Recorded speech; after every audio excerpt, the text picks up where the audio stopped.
Dostlar salam, hər vaxtınız xeyir olsun. Demək bugün sizlərə motosiklet və yaxud mopedlərin travesin, patennikləri barəsində məlumat verəcəm. Demək necə bilmək olar ki, travesin patenniki zədələnib və yaxud travesin boğaz hissəsindən boşalma var.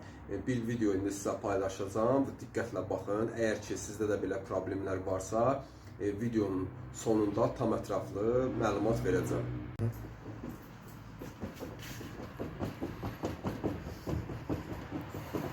Burada görünür.